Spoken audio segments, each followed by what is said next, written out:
தோப்பாரா கொடுமைய ஒற்ற குச்சுக்கு ஒட்டு துணி போட்ட மாதிரி இருக்காரு மாப்பிள்ள. நீங்க மட்டும் இங்க இருந்தீங்க போற வரவங்க எல்லாம் கேட்பாங்க மாப்பிள்ள நான் வீங்கி போயிருக்காரு. அந்த அளவுக்கு விருந்து வச்சிருப்பேன். சொல்ற தப்பா நினைச்சுக்காதீங்க. உங்க அம்மா உங்களை சரியா பாத்துக்கல.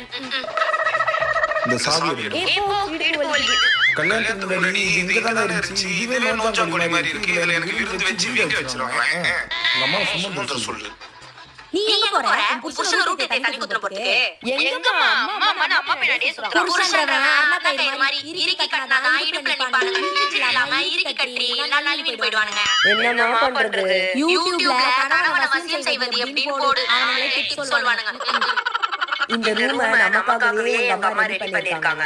நல்லா இருக்குல்ல? நல்லா இருக்கு. பேசாம நம்ம இங்க வந்துடலாமா? இப்படி கதையா பேசி எங்க அம்மா கிட்ட என்ன பிச்சலா பாக்குறியா? ஓடி பீத்தின்னு கூட ஓட மாட்டேன். வா நான் சொல்றது பண்ணு.